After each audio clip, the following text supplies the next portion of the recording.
So, want to introduce myself because I don't think I know you very well.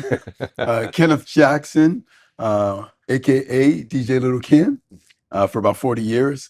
Um, but as a Southern California resident, we go way, way back. Yes, we do, sir. And it's a very special day, January 13th, 1997. We both set foot in Torrance, California, start working for Toyota together. Yes, It seems like yesterday. it really does. It seems Yeah, like yesterday. yeah, yeah. Would you mind introducing yourself to the esteemed audience that we can welcome to the LJ's Lounge podcast? Introduce yourself. Appreciate you, brother. Marcus Williams. Uh, Currently, I'm the general manager for the Total Los Angeles region. As KJ, Big Bro, DJ Lil Ken, so many names, but obviously just so much history with this man that it is just a blessing to be able to sit here with you having this discussion. We do this in private so many times in so many different venues, but it's good to be here and what is going to be the next iteration of Black success, cultural success, O-City success, and the future LJ Lounge. So I'm happy to be here and have this conversation with you. And for me to be an investor is a privilege and it's an Awesome. honor. Awesome. I want to say on behalf of myself, everyone involved, but from my heart, thank you for your belief in it, for your contribution in it. You offer so much wisdom. I've always respected you. I love that we've always had a healthy competition, but it's never been adversarial. It's always been a brotherhood and kind of, almost like that verse that says, you rejoice with those who rejoice and you weep with those who weep. And so we've had challenges in life, professionally, personally, and we've always been there. And so, yeah, I think it's special for me. Even those days, I remember I was in Chicago working for Lexus and you calling me and said, "Hey man, I want to bounce something off you." And to be in that circle and to be valued for that, it means a lot to me. Hey So man, as a person, as a young man at the time, we were both, I'm gonna say that we were both young at the time, coming to a corporate environment filled with a lot of people that did not look like us. It creates its own challenges, unique Yes, it does. challenges that we have to maneuver through. And sometimes it's great to have people that you can lean on, that you can trust, that you at the same time love to see what they are doing and then admire how they're doing it. And then that allows you to form a special bond that, like you said, is healthy. It's based on, how can we have competition, but also encourage each other to both succeed at the same time and celebrate each other's successes. And that's one everybody thing can eat. everybody can eat, and everyone should celebrate it too. Yes. And that's one thing I think me and you have always done. Even after that year and a half of us being in the call center together, when we got the opportunity to expand our wings, it was a reflection, but at the same time, it was a celebration of us being so happy and proud of each other that we can now take this next step. Even though it was in a corporate career, in a corporate structure, it was a next step towards growth and humility. But at the same time, seeing a Black man do his thing and continue to rise above, which definitely gave both of us a lot of pride. I agree. Because I think we also find that still to this day an inspiration in others, because we also know that, as they say, each one teach one. There are a lot of people looking up at us right now as well and saying, why not me? Yeah. And that's great to be able to, for me to have that influence in my current position and title, and for you to have that influence on so many, both now and what's yet to come, as you being a successful Black entrepreneur with his own business. Thank you, man. Appreciate it. That's a perfect jumping off point and transition to talk to me about what made you see and feel the vision in LJ's and encourage you or inspire you to jump on board. What did you see and how did you make you respond? Keep going. I'd be remiss, right? If I didn't first, I can't have vision in something without having a belief, love, a feeling of admiration for someone.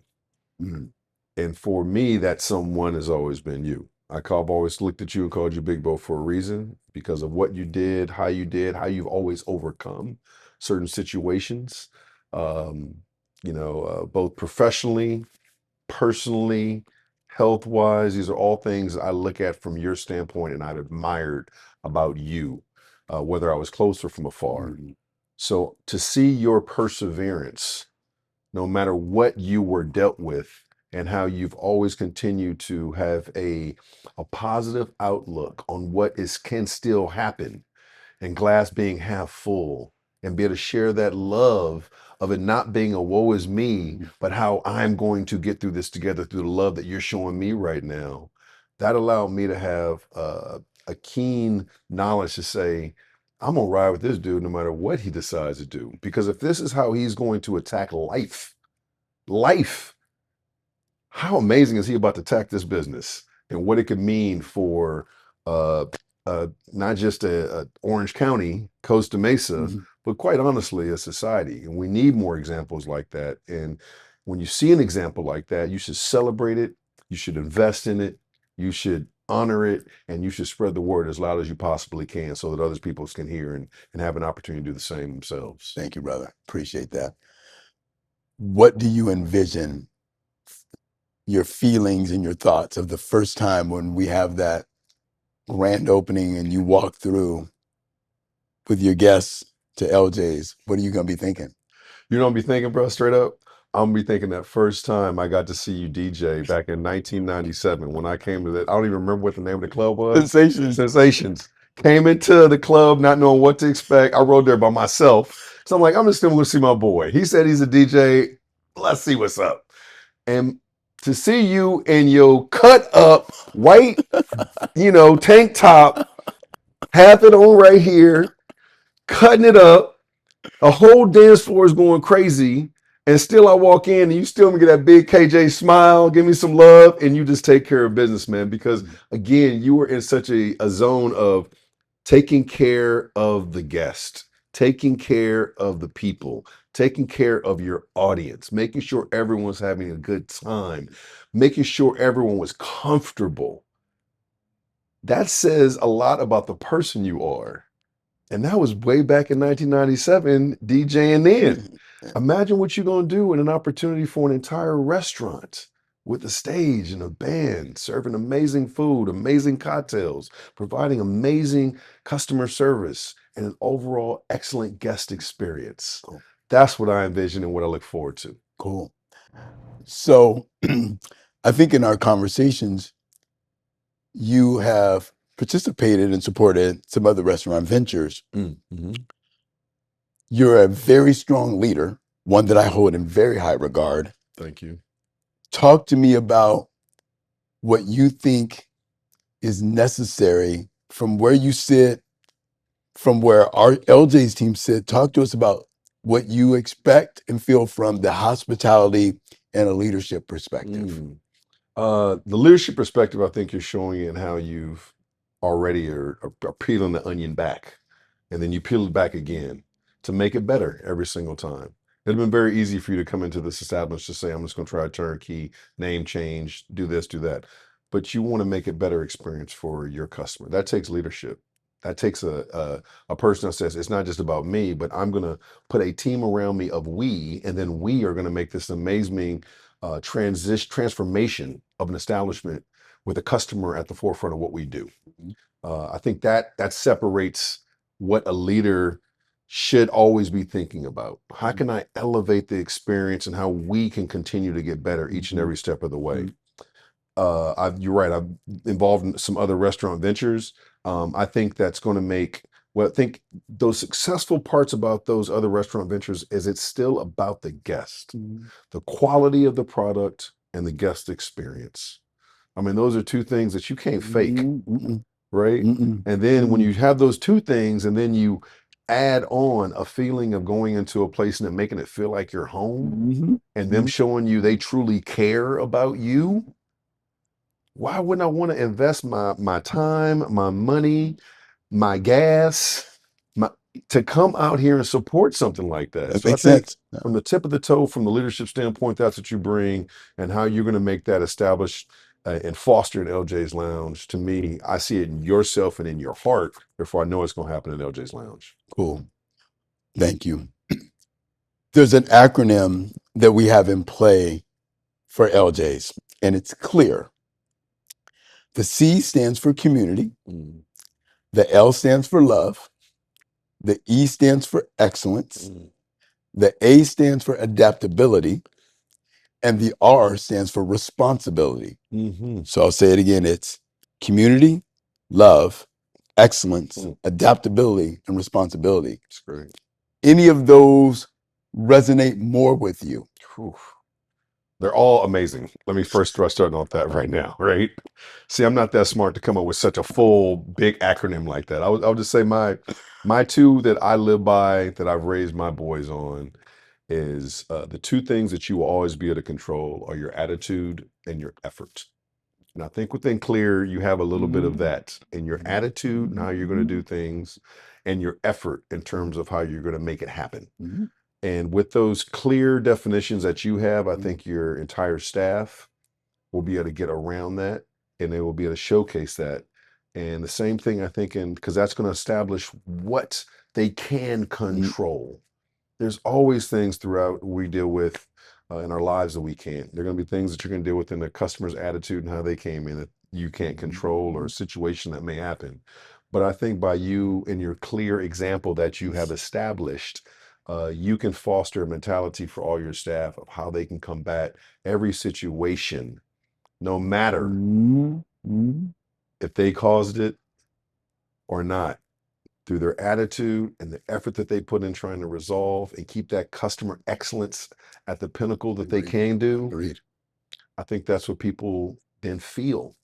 And people that are even observing that from the outside, looking over their shoulder, ear hustling, Mhm. how that person handled that situation resonates for them, and saying, these people truly care. Even for that person that showed that they didn't care. Agreed. Agreed. Well said. I gave you a little bit of a walkthrough of some of the renovations that are taking place. Yeah. Putting you on the spot, is there any single or combination of touches Mm. that resonated with you? I think how the person enters. That's the first thing that you want to see, right? How a person enters and what's the first thing that they see. I think the thing that you laid out for me is a vision of, you could have taken that bar and just made it the same. You didn't really have to do anything there, but you're going to transform that. So the first thing they see is going to be that bar wall, and it's going to have an immediate impact on their feeling. The second thing that obviously they're going to see is, then they're going to see the open space that you're going to create, the light, soft touches that you're going to foster. Again, bringing a feeling of calmness, bringing a feeling of walking into my living room that I want to now be able to settle down and enjoy and relax. And I think as you show me a lot of the other touch points that you're going to have, you're just going to continue to add a slight luxury touch point, but at the same time, a hometown feeling touch point. So again, it's going to appeal to every single audience, whether you're young, whether you're old, whether you're a sports fan, whether you're a music fan with this Mhm. beautiful stage you're building, as well as a selection that's going to appeal from my food taste to my southern cuisine, to obviously my adaptability of making some good cocktails. Cool. Cool. Again, I mentioned earlier, you are a leader that I have a high degree of respect for. Thank As you, we brother. kind of land the plane on this conversation, one of the things that we'll be doing at LJ's Yeah. that I'd like to invite you back for is we'll have a leadership series. Oh, wow. Because what I think I envision, particularly on Monday nights, Mhm. it's a night where we can kind of have a little bit of rest, a little bit of respite. Yeah. But I'm envisioning a prefix menu, a little simplified, Mm. but this space being transformed, people sitting down, coming in after work, and maybe it's mental Mondays. And so we have a little conversation up on the stage Yeah. of just talking about leadership. Mm. And so with that, landing that plane, you kind of being the pseudo first guest, what would you say, particularly to those in the diverse communities that maybe were technically minorities? What would some of your leadership advice be, as far as maybe you're not in the majority or you're not in a position of authority, but Mm. what would you give them as far as how to continue to develop, assert, Mm. manifest, and grow, and kind of hold some integrity on their own leadership journey? Well, first off, I think you have to have those two things I talked about. You have to have a great attitude, and you got to put forth good effort. in everything you do. Secondly, I think you need to show that you care to not only the customer, but you got to show you care to your fellow associate. It's very, very important to me. And then I think from there, you can learn to build trust with one another. Mhm. And after you're able to show you care and you can build trust, now we can align our goals so that therefore I can understand what you need and how I can help you be more successful. And you can understand what I need to allow me and us to be more successful. Because I think we all want to win, right? Preach. Sometimes I think we get in our own way sometimes of how we go about it. Preach. And that's something I think that sometimes when you just break things down in terms of bringing up our personal examples and things that we have been through in our past to get to potentially where we are or where we want to go, Mhm. it helps kind of break down some walls Great. and then have people bring out and hopefully ask those example questions that you say, you know, this is what I faced. This is what, how would you have maybe have done something differently? Sounds like you're talking about some vulnerability. Open up. I think within our culture, within our race, we're never, it's sometimes vulnerable enough Agreed. until sometimes we're already past the point Yeah. of maybe we're not there anymore. Yeah. Yes. So let's try to catch things earlier when we can help each other and be mentors for each other to help break down the vulnerability to ask the tough questions and to provide the examples of getting advice from someone that may have already been there and seen that and done that. I But agree with you. again, that vulnerability has to be on you being able to say it. The bigger vulnerability has to be on you wanting to listen. Got it. Sometimes a person has to say may not be exactly what you want to hear, Yeah. but it's sometimes what you need to. Preach. I love what you said. It's a perfect explanation and expansion on one of my favorite sayings that I've tried to live and lead by is people don't care how much you know until they know how much you care. Absolutely. And so to me, it's like, let me first lean in and make I call them build some relational equity, put some deposits in that relationship. Absolutely. Because too often, to your point, we try to make withdrawals and ask, and we have not made any At all. It's bankrupt. Yes. Yeah, it's in the Yes, red. You know, yes. that check gonna Yeah, bounce. yeah. That relational Yeah, check is gonna absolutely. The bounce. tank is empty And so, already, to your yeah. point, first demonstrate how much you care, build that trust you talked about, Mhm. and then now I have the Make some calls. privilege You do. to ask. So, Yeah, absolutely. yeah. I can't thank you enough for the time. Thank you, brother. I I appreciate you, you man. coming out. Appreciate you back. I'm excited for this journey. Same here. I want us to continue these conversations. Love to. And let's definitely commit to doing a 1 year, maybe I don't want to wait a year, maybe a 6 months That's after fine we too. open to see how things are I going. cannot wait. Is that cool? I can't wait, my brother. Cool. So Cool. happy for you, man. Appreciate God bless you. I love you. Love you, bro. Right. Appreciate it. Solid. Great job, Jeff.